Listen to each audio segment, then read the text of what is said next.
बिस्मिल्लाहिर्रहमानिर्रहीम। अस्सलाम वालेकुम। मैं ज़की अब्बास हूं। नाज़रीन, आज 14 जून है, हफ्ते का दिन है और ईरान इजराइल जंग इस वक्त मजीद एस्केलेट करती हुई दिखाई दे रही है। क्यों? क्योंकि जिस तरह से इजराइल की जानिब से गुज़श्ता रोज ईरान के ऊपर मुसलसल हमले किए गए और फिर ईरान की जानिब से पहला हमला जो जवाबी वार के तौर पर किया गया, जिसमें 800 ड्रोन्स और मिसाइलों का इस्तेमाल किया गया, लेकिन उस हमले को इंटरसेप्ट करने के लिए अमेरिका, बरतानिया, उर्दन, सऊदीया, कतर ये इज्तिमाई तौर पर उसको रोकने के लिए आ गए और उसके बाद फिर से इजराइल की जानिब से हमला किया गया। लेकिन ईरान जो है वो मुकम्मल तौर पर खामोश था। ईरान के अंदर एहतजाज हो रहे थे, लोग कह रहे थे कि बदला लिया जाए और बहुत बड़े पैमाने के ऊपर अवाम का इज्तिमा था, बहुत बड़े प्रोटेस्ट हो रहे थे कि फिल फोर बदला लिया जाए और बहुत बड़े पैमाने के ऊपर ये जवाबी कार्रवाई की जाए। जिस तरह से हमारे ऊपर अटैक्स हुए हैं उसी तरह से जवाबी कार्रवाई हो और फिर वो एटमी ताकत बनने के लिए एहतजाज करें। उन्होंने कहा कि हमें एटम बॉम्ब चाहिए। लेकिन अभी ईरान की जानिब से रात गए बदला लिया गया और फिर उन्होंने इजराइल के ऊपर बहुत बड़ा मिसाइल हमला किया, हाइपरसोनिक मिसाइल, बैलिस्टिक मिसाइल, और ये ऐसे मिसाइल थे जिनको रोकते हुए उस तरह से यूं कह लें कि इजराइल को बहुत बड़ी दुश्वारी हुई, क्योंकि आयरन डोम सिस्टम और फिर एरो और फिर थाड, ये जितने भी डिफेंस सिस्टम है वो उतने कारगर साबित नहीं हुए। क्यों? क्योंकि जब ये हमला हुआ तो उसके बाद तल अबीब जो है वो निशाने पे था, पूरे इजराइल के अंदर सायरन बज रहे थे और फिर जो F-35 और फिर F-16, F-15 जो इनके लड़ाका तैयारे हैं, इनका जो हेडक्वार्टर है जहां पर वो पूरी की पूरी बिल्डिंग के अंदर ये मौजूद थे, वहां उसको निशाने पर लिया गया और वो पूरे का पूरा कमांड सेंटर जो है उसको ही यूं कह लें कि हिट किया गया और बहुत बुरी तरह से हिट किया गया। और ना सिर्फ ये बल्कि वजारत दिफा की जानिब से ये कंफर्म किया गया, इसराइली जो टीवी चैनल है, इसराइली मुख्तलिफ मीडिया रिपोर्ट्स के मुताबिक जो वजारत दिफा का हेडक्वार्टर और फिर 3 जो इनकी एयर बेसिस हैं उनको भी निशाने पर लिया गया, जिसको बाकायदा तौर पर जिसकी वीडियो जो है वो भी जारी कर दी गई है। और ना सिर्फ ये बल्कि अब ये भी क्लेम किया जा रहा है, ये तमाम तर जो हिट करने को लेकर जो रिपोर्ट्स हैं वो IRGC की जानिब से दी जा रही है कि हमने ये टारगेट अचीव किया है। नेवाती एयर बेस जो कि इनकी बड़ी अहम तरीन एयर बेस है, जहां पर उनके बहुत अहम तरीन जो जेट्स हैं वो वहां से उड़ते हैं और हमला करने के लिए जाते हैं और फिर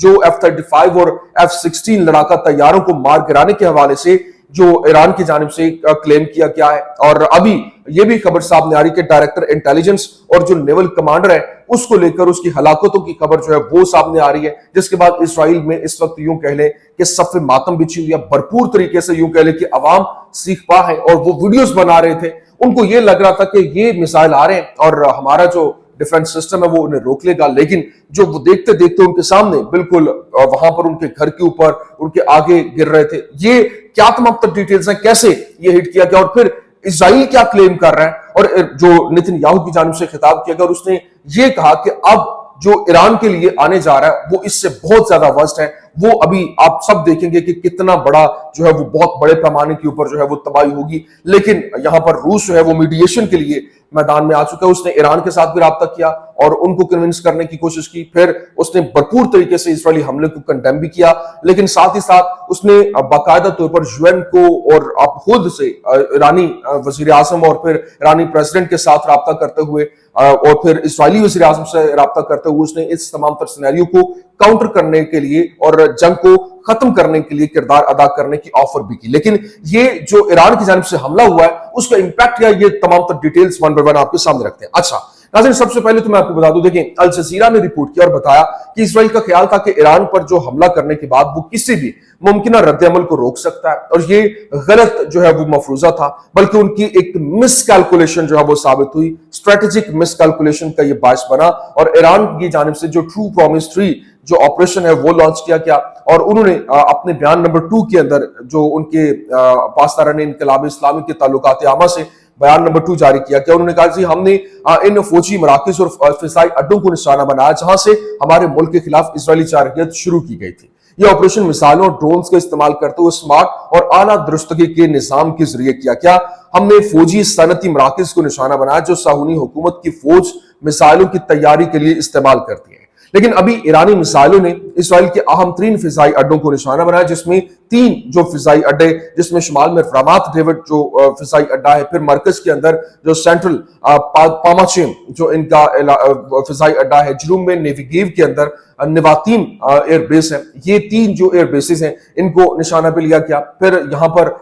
بتایا گیا کہ تل ابیب کے اندر کریا میں اسرائیلی وزارت دفاع کے ہیڈ کوارٹر کو ایرانی بیلسٹک میزائل سے نشانہ بنایا گیا, اور اسرائیل کے چینل 13 نے کریا میں فائرنگ کی اطلاع دی, جبکہ اسرائیلی فوج نے تل ابیب کے خلاف 7 براہ راست حملوں کی تصدیق کی ہے. ان کا دعویٰ ہے کہ 50 میزائل جو ہیں ان کو انٹرسپٹ کیا گیا ہے, لیکن ہارٹیز اخبار کی رپورٹ کے مطابق ایرانی بیلسٹک حملوں کے نتیجے میں تل ابیب میں 9 عمارتیں جو ہیں وہ مکمل طور پر تباہ ہوئیں اور مزید سینکڑوں عمارتوں کو بری طرح سے نقصان پہنچا ہے. جبکہ IRGC کمانڈر احمد واحدی کی جانب سے بتایا گیا کہ انہوں نے نواتیم ایئر بیس کو کامیابی سے نشانہ بنایا, جو اسرائیلی F-15, F-16, F-35 ایندھن بھرنے والے ہوائی جہاز اور اہم کمانڈ سینٹر کا گھر ہے. اور اس کے علاوہ اسرائیلی وزارت دفاع نے فوجی صنعتی کمپلیکس سمیت اسٹریٹجک مقامات کو بھی نشانہ بنایا. لیکن رامات گان کے میئر اسرائیل کا کہنا ہے کہ ہم نے پچھلی جنگوں اور فوجی کارروائیوں کا مشاہدہ کیا, لیکن آج جو کچھ ہوا وہ انپریسیڈنٹ ہے. مطلب اس نے یہ بھی بتایا کہ یہ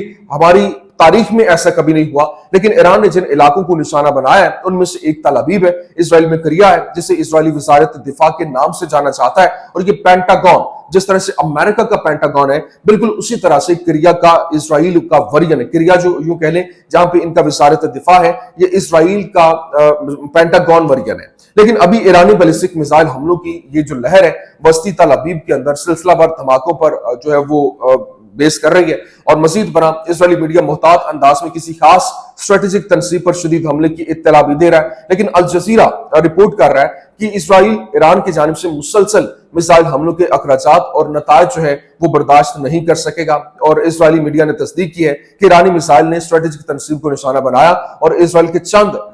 جو چینلز ہیں جس میں چینل 14 کے علاوہ دیگر اسرائیلی ذرائع ابلاغ نے یعنی شاہدین کا حوالہ دیتے ہوئے رپورٹ کیا کہ متعدد ایرانی میزائل تل ابیب میں ایک اسٹریٹجک مرکز کو نشانہ بنا رہے ہیں. اور یہ جو ان کا وہ بلڈنگ جس کے اوپر انہوں نے پوری کا پورا وہ جہاز وغیرہ رکھے ہوئے تھے, اور پھر وہ ان کا وزارت دفاع کا ہیڈ کوارٹر کہا جاتا ہے. لیکن ابھی جو IRGC کی commander major general Ahmad Vahidi نے اپنے اہداف کا اعلان کیا کہ انہوں نے ابھی تک کن کن اہداف کو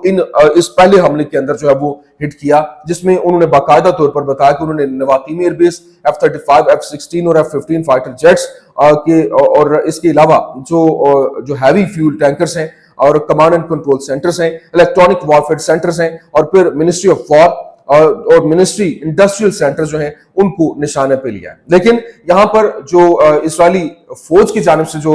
یہاں پر ابتدائی تشخیص کے بعد رپورٹ کیا گیا, انہوں نے بتایا کہ 150 ایرانی بیلسٹک میزائلوں کا مجموعی تخمینہ ہے, اور صرف 7 کے اسرائیل میں متاثر ہونے کی تصدیق کی گئی ہے, جبکہ اسٹریٹجک اہداف پر کوئی ضرب نہیں لگی. یہ اسرائیل دعویٰ کر رہا ہے کہ کسی قسم کا کوئی اسٹریٹجک اہداف پر کوئی ہٹ نہیں ہوا, اور ڈیمونا یعنی نیگیو نیوکلیئر ریسرچ سینٹر کو نشانہ بنانے والے جو ایرانی بیلسٹک میزائلوں کی اطلاعات غلط ہے. جبکہ تل ابیب وسطی اسرائیل میں بن گوریون بین الاقوامی ہوائی اڈے کی قربت میں اثرات سے متعلق دعووں کی کوئی تصدیق نہیں ہے, جبکہ 95 سے 97% جو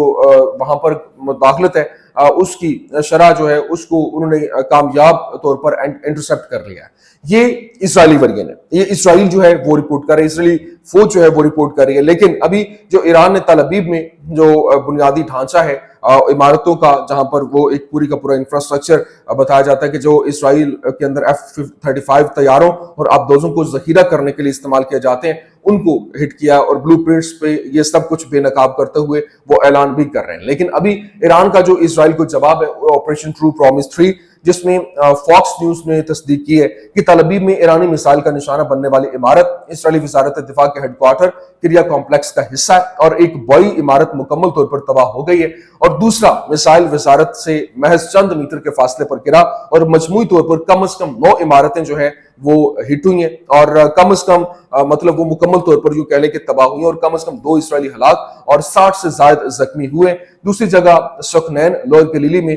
جو وہاں پر رہائشیوں نے قریب ہی میزائل کے اثرات اور اس کے امپیکٹ کی فوٹیج جو ہے وہ بھی حاصل کی ہے. لیکن ایران کی جانب سے جو جواب دیا گیا وہ یہ بھی کہہ رہے ہیں کہ یہ अभी सिर्फ इब्तिदा है। अगला जो हमला होने जा रहा है वो कम से कम 2000 मिसाइलों के साथ होगा और ये मुसलसल हमले जो हैं वो होंगे। लेकिन ईरान ने ऑपरेशन ट्रू प्रॉमिस 3 के हिस्से के तौर पर एक बड़ा मिसाइल हमला किया जिसमें दर्जनों इजरायली फौजी मकामात, जो फिजाई अड्डे और कमांड सेंटर्स को निशाना बनाया गया। ईरानी मिसाइलों ने मुबैना तौर पर तल अबीब में जो इजरायली वजारत दिफा को निशाना बनाया। 9 इमारतें भी डैमेज हुई, मुकम्मल तौर पर तबाह करने के हवाले से, दर्जनों को नुकसान पहुंचने के हवाले से, फिर जो हलाकतों के हवाले से जो रिपोर्ट हुई। लेकिन ईरानी मिसाइलों ने इसराइल के अहम तरीन फिजाई अड्डों को निशाना बनाया जिसमें राबात डेविड, मरकज में पामा चीफ और जनूब में नेगीव के अंदर नवातीम है। लेकिन ईरानी फौज ने यह भी ऐलान किया कि उसकी फिजाई दिफाई फोर्सेस ने 2 इजरायली F-35 लड़ाका तैयारों और मुतअद्दिद ड्रोन्स को मार गिराया और पायलट्स की किस्मत का अभी तक मालूम नहीं है और एक खातून पायलट की गिरफ्तारी के हवाले से खबर जो है वो भी सामने आ रही है। लेकिन इस हमले के दौरान ये बताया जा रहा है कि जो अभी खबर दी गई कि इजरायली जो नेवी कमांडर है अलोफ डेविड सलामी, वो उसकी हलाकत के हवाले से जो ये स्ट्राइक हुई इसमें ये जो है वो बताया जा रहा है कि वो डायरेक्टली इसमें टारगेट हुए। और ना सिर्फ ये बल्कि दूसरी जानिब जो इस वक्त एक और जो इनके जो डायरेक्टर इंटेलिजेंस है इजरायली मिलिट्री इंटेलिजेंस, उसके जो है वो जान से जाने की खबर जो है वो भी रिपोर्ट हो रही है, जो तल अबीब के अंदर इंटेलिजेंस ऑपरेटिव्स के अंदर ये तमाम तर कार्रवाइयां डील कर रहा था। तो ये अभी तक ये इसराइल के अंदर जो है वो हमले हैं उसको ईरान रिपोर्ट कर रहा है। लेट्स सी इसराइल के ऊपर इसराइल का वर्जन इसके ऊपर क्या आता है। लेकिन यहाँ दूसरी जानिब जो CNN ने इससे पहले अभी एतराफ किया था कि इसराइल का जो मोसाद का हेडक्वार्टर है वो एक गुंजान आबाद इलाके के अंदर है, तल अबीब में, और इसके इर्द गिर्द आम शहरी हैं। इसराइल को ये कहा जा रहा है कभी जब ईरान हमला करता है तो वहां पर जो ह्यूमन शील्ड के तौर पर यह कहा जाता है कि ये ह्यूमन शील्ड का इस्तेमाल कर रहे हैं। लेकिन फुटेज में वो लम्हा दिखाया गया कि जब ईरान ने तल अबीब इसराइल मुबैना तौर पर इसराइली वजारत दिफा को निशाना बनाया तो इसराइल के पास अपनी शहरी आबादी के अंदर फौजी असासे, उन्होंने मतलब जो फौजी असासे रखे हुए हैं वो अपनी आबादी तल अबीब के अंदर ही इर्द गिर्द आबादी और बीच में उनके जो फौजी असासे हैं। तो ये एक इंसानी ढाल नहीं तो और क्या है। लेकिन यहाँ पर इसराइली फोर्सेस के तर्जुमान जो अरबी तर्जुमान अविचाय अदराय, उसने मतलब वो जो एक वीडियो बयान जारी किया जिसमें उसका हाथ जो है वो शेक कर रहा था और ईरान के जवाब के दौरान उसने फिर हाथ को पैंटे में जो है वो डालने की, उसकी पॉकेट में डालने की कोशिश की क्योंकि उसके हाथ को ऊपर उसका अपना कंट्रोल जो है वो दिखाई नहीं दे रहा था। लेकिन जो अरब ईरान के खिलाफ इसराइल के साथ खड़े हैं वो समझते हैं कि इसराइल इनके लिए काम कर रहा है। अगर ईरान जो है वो फॉल ऑफ ईरान होता है तो अरब सरजमीन के अंदर इसराइली मंसूबे 10 गुना तेज हो जाएंगे और तुम यूं कह लो कि बेकार हो, इसराइल के लिए नॉन फैक्टर हो और ये इसराइल की अमन की जानिब कोशिशों के लिए अरबी तोहफा की तरह नजर आने के लिए इंजीनियर किया जाएगा, आपका कोई वजूद नहीं है। लेकिन यहाँ अभी ईरान के सुप्रीम लीडर आयतुल्लाह अली खामनाई ने कौम से खिताब किया जिसमें उन्होंने कहा कि मुसल्लह अफवाज ताकत के साथ काम करेंगी और जो गद्दार हुकूमत है उसको कमजोर करेंगी और साहूनी हुकूमत जो इजरायली हुकूमत है वो इस जो उन्होंने जो कुछ किया उससे वो बच नहीं पाएंगे, उसका अंजाम जो है वो उन तक पहुंच कर ही रहेगा। लेकिन अभी जो इस वक्त ईरान की इंटेलिजेंस है उन्होंने ऑपरेशन करते हुए बाकायदा तौर पर एक पिकअप ट्रक जो है जिसमें ड्रोन्स भरे हुए थे वो जंजान से उन्होंने पकड़ लिया। फिर करमानशाह के अंदर एक टोयोटा हाइलक्स व्हीकल जो है गाड़ी उसको पकड़ा गया जिसके अंदर मुख्तलिफ कंपार्टमेंट जो है वो मौजूद थे और जो ड्रोन्स वहां से दूसरी जगह जाने मूव किए जा रहे थे। लेकिन ईरानी फिजाई दिफाई निज़ाम इस वक्त तेहरान पर एक बार फिर से एक्टिव हो चुका है और वो सरगर्मियां जो कि उनके ऊपर हमले हो रहे थे उनको इंटरसेप्ट करता हुआ दिखाई भी दे रहा है। ये कुछ आमतरीन अपडेट्स थी, मैंने कहा मैं आपके सामने रख दूं। उम्मीद करते हैं वीडियो आपको पसंद आई होगी। पसंद आने की सूरत में लाइक कीजिए, शेयर कीजिए और हमारे चैनल को सब्सक्राइब करना मत भूलिएगा। शुक्रिया।